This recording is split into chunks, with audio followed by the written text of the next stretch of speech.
Okay, hari ini kita akan sambung bab 1 pengaturcaraan sains komputer tingkatan 4. Kali ini kita akan fokus kepada 3 tajuk, 1.24, 1.25 dan juga 1.6 yang berada di dalam topik 1.2 algoritma.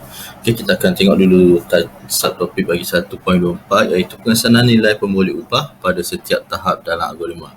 Okay, dia konsep dia lebih kurang sama yang pernah kita buat pada 1.2.3 satu topik tu. Cuma kali ni kita akan tengok nilai-nilai pemboleh ubah macam mana dia berubah pada setiap tahap dalam algoritma. Baiklah, kita tengok dulu. Kali ini kita akan gunakan jadual bernombor. Okey, berbanding dengan sebelum ni kita akan guna jadual pengujian. Jadi kali ini jadual bernombor ni kita akan guna bagi mengesan nilai pemboleh ubah pada setiap tahap dalam algoritma. Okey, kita tengok pada contoh yang ada ni. Iaitu algoritma berikut mengumpul pemboleh ubah Z dengan nilai 100. Kemudian dibahagi dengan 2 dan didarabkan dengan 4 dan ditambah sebanyak 25%. Apakah nilai Z yang berada pada setiap baris algoritma yang tersebut? Jadi kita akan gunakan jadual bernombor nanti. Tapi sebelum kita nak buat jadual bernombor tu, elok kita buat dulu sudut kod untuk kena pasti setiap tahap dia. Okay, kita tandakan dulu. Tahap yang pertama mula, kemudian diikuti dengan tahap yang kedua. Kita ikut soalan ni. Okay, mengumpul pemboleh ubah Z dengan nilai 100. Jadi Z bersamaan dengan 100. Nilai 100 ini akan diumpulkan ke dalam pemboleh ubah Z. Kemudian dikata kat sini, kemudian dibahagi dengan 2. Jadi kita letak kat sini Z sama dengan Z bahagi 2. Okay, Z ni, nilai Z ni akan dibahagikan 2. Hasil ini akan kita umpulkan ke dalam pemboleh ubah Z yang baru. Okay, kemudian didarabkan dengan 4. Okay, jadi kita tengok tahap 4 ni, Z akan didarabkan dengan 4. Okay, nilai Z yang sebelum ni didarabkan dengan 4. Hasilnya kita akan umpulkan ke dalam pemboleh ubah Z. Jadi nilai dalam pemboleh ubah Z ni sudah berubah. Okay, kemudian kita tengok dan ditambah sebanyak 25%. Okay, kita tengok tahap yang kelima. Okay, kita nak dapatkan 25% daripada nilai Z yang sebelum ni. Jadi nilai Z yang sebelum ni kita akan darabkan dulu dengan 25%. Kita akan ubah kepada bentuk 0.25. Okay, sebab bila dalam atur cara nanti kita tak boleh nak type 25 dengan tanda peratus ni. Jadi kita terus ubah ke dalam bentuk puluhan 0.25. Jadi kita akan dapat berapakah 25% daripada nilai Z yang sebelum ni. Kemudian kita akan tambah balik nilai Z yang sebelum ni. Hasilnya kita akan letak dalam pemboleh ubah Z. Okey, nilai dalam dia dah berubah lagi. Okey, kemudian dah habis semua tu, kita akan tengok apakah output yang dipegang oleh pemboleh ubah Z ni yang terkini. Okey, untuk dapatkan apakah nilai yang terkini ni, kita akan cuba buat dalam bentuk jadual bernombor. Okey, untuk menyelesaikannya, tadi kita dah buat sudut kod ni. Sekarang kita akan bentukkan ke dalam bentuk jadual bernombor. Okey, ini adalah yang dikatakan sebagai jadual bernombor. Okey, kita mulakan dengan kolom di sebelah kiri adalah nombor. Nombor ni adalah tahap yang sama kita letak dalam sudut kod. Kalau sudut kod ada 7 tahap, jadi kat sini pun kita ada 7 tahap. Okey, kemudian di sebelahnya kita akan tengok berapakah pemboleh ubah yang digunakan. Jadi kat dalam ni kita hanya gunakan satu pemboleh ubah iaitu pemboleh ubah Z. Jadi kita nyatakan kat sini tajuk kolom yang kedua ni sebagai pemboleh ubah Z. Dan akhir sekali kita akan tengok adakah fungsi input output berlaku dalam sudut kod ini. Okey, ini adalah yang kolom yang ketiga. Okey, kita akan cuba uji menggunakan jadual bernombor ni untuk dapatkan berapakah nilai Z yang terakhir ni. Okey, tahap yang pertama mula. Okey, jadi tak ada apa-apa aktiviti yang berlaku dalam pemboleh ubah Z dan tak ada aktiviti yang berlaku input dan juga output. Jadi kita dash saja. Okey, di tahap yang kedua, input Z sama dengan 100. Okey, jadi Z sekarang dia akan memegang nilai. Okey, dia akan memegang nilai 100. Okey, kemudian ada proses input output. Okay, input Z tadi. Jadi kita akan letak nilai 100 kat sini.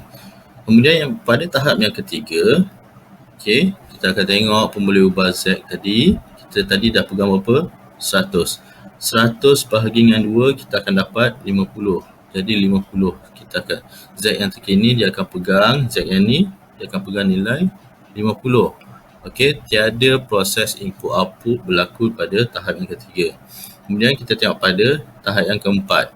Okay, Z tadi 50 akan didarabkan dengan 4. 50 darab 4 kita akan dapat 200. 200 tu akan diumpukkan ke dalam pemboleh ubah Z. Nilai yang tadi 50 dia dah buang, dia tukar dengan nilai yang terkini iaitu 200. Okey, tak ada proses input output. Kemudian kita tengok tahap yang kelima. Okey, iaitu Z tadi berapa? 200 akan didarabkan dengan 0.25. Okey, 200 dengan 0.25. Kemudian nilai tersebut akan ditambah dengan Z yang tadi iaitu 200. Jadi kamu akan dapat 250. Okey, 250 tu akan diumpukkan ke dalam pemboleh ubah Z ni. Okey, jadi nilai yang 200 sebelum ni hilang akan digantikan dengan nilai 250. Okey, kita tengok pada tahap yang ke-6, output Z. Jadi pemboleh ubah Z sekarang dia dah memegang berapa nilai tadi? Iaitu 250. Kita akan tulis kat sini 250. Okey. Kemudian ada proses input output. Ada proses input output kat sini iaitu output Z. Jadi output 250. Okey, 7 tamat. Kita hanya letakkan dash saja. Jadi habis sudah jadual bernombor bagi soalan yang tadi. Jadi kita akan tahu bahawa nilai Z yang terakhir memegang nilai 250.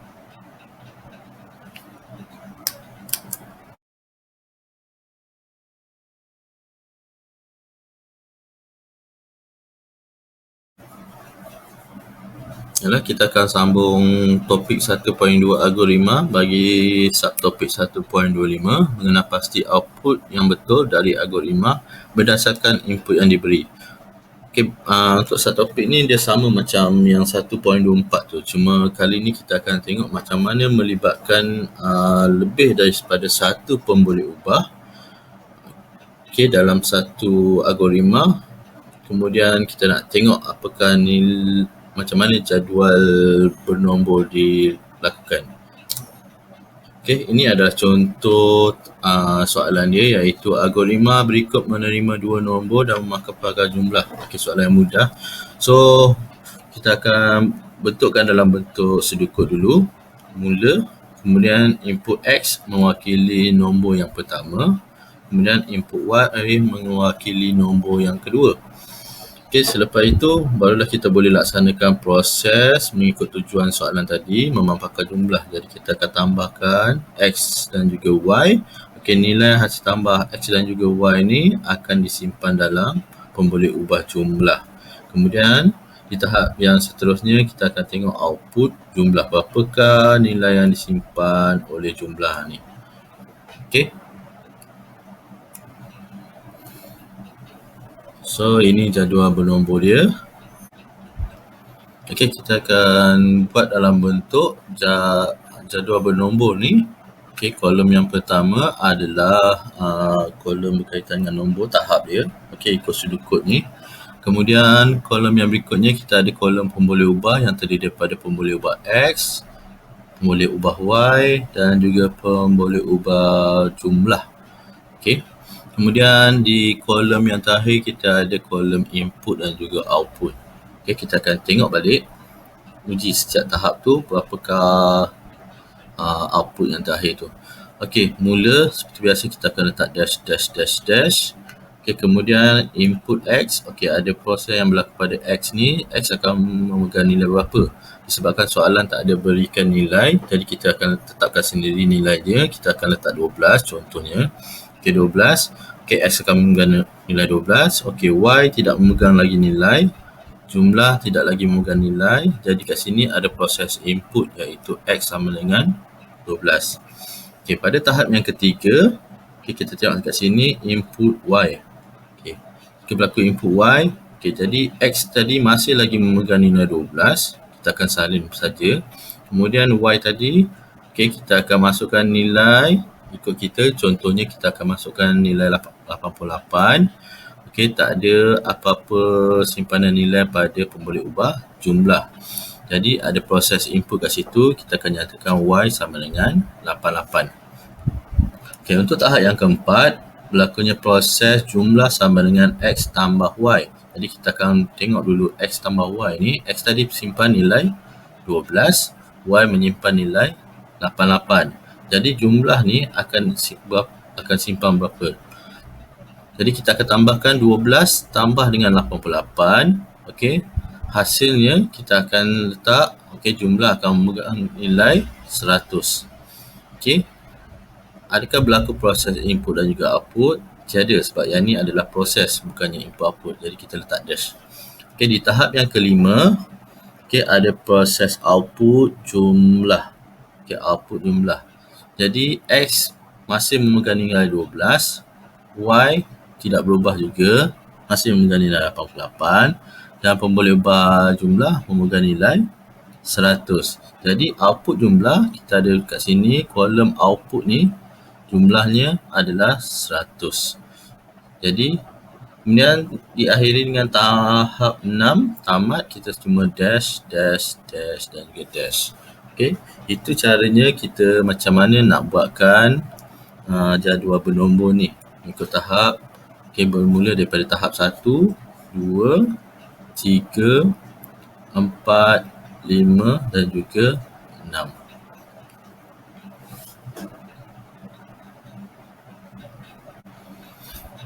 Okey, kita dah tahu macam mana nak buat jadual bernombor ni. Okey, bagi menguji kefahaman dan juga kemahiran kamu, apa kata tengok pada muka surat yang sama itu. Okey, terdapatnya uji minda. Okey, berdasarkan contoh 19, gantikan nilai X bersama dengan 5, ditetapkan 5 dan kemudian Y bersama dengan integer 31. Jadi kali ini nilai yang diberi adalah 5 dan juga 31. Cuba dapatkan output bagi jumlah dia berapa.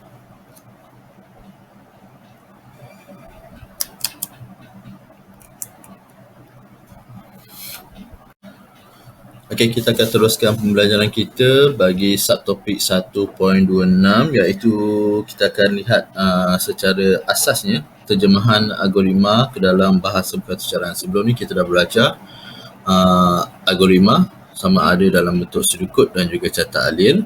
Okey, kali ni macam mana kita selepas algoritma dah disiapkan, macam mana kita nak masukkan ke dalam bentuk kod atau cara komputer, iaitu bahasa pengatur caraan yang kita akan gunakan adalah seperti Java.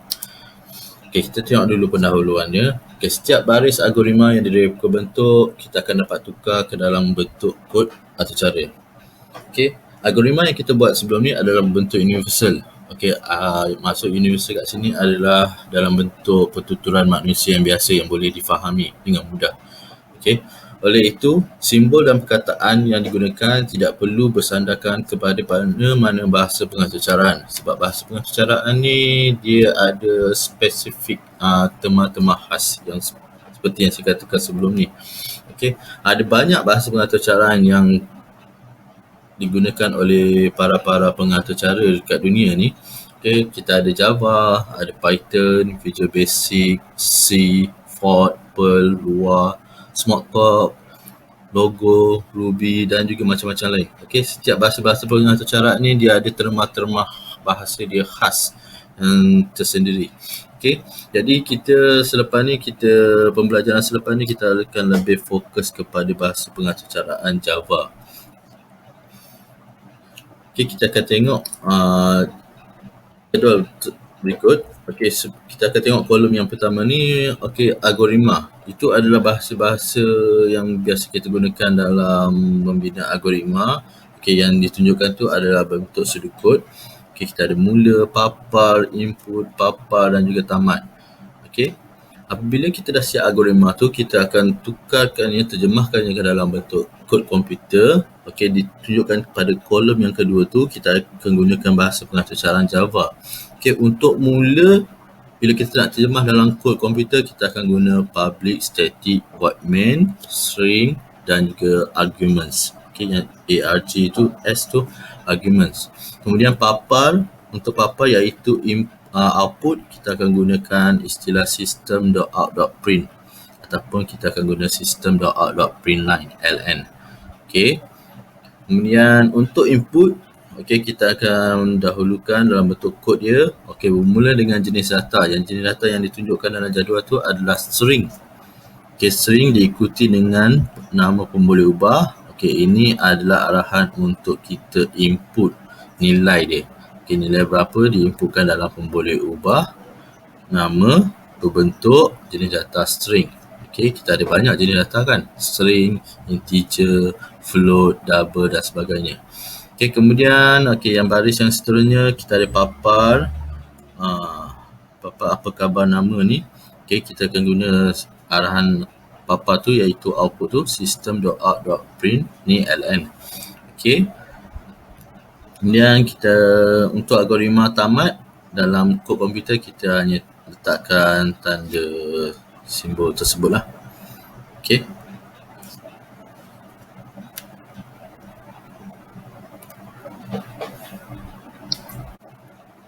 Ini adalah salah satu contoh macam mana kita nak terjemahkan daripada algoritma ke dalam bentuk kod komputer bahasa pengaturcaran Java.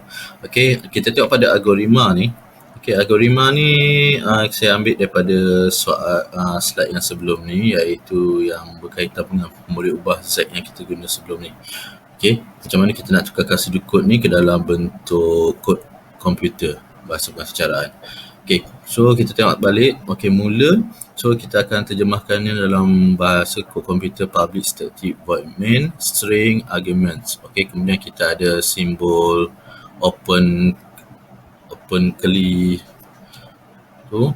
Kemudian kita ada input Z sama dengan 100. Okey, untuk yang ni kita letak integer Z sama dengan 100 je. Okey, kenapa dia berbeza dengan input yang kita tengok pada sebelum ni? Okey, ni input nama pengguna, tapi dia punya bukan ni. Input nama, pada input nama. Okey, string nama, tapi yang ni panjang, new java.utscanner dan systemin. Okey, untuk arahan yang ni java.utscanner systemin ni, okey, ini adalah arahan untuk kita ambil nilai daripada pengguna.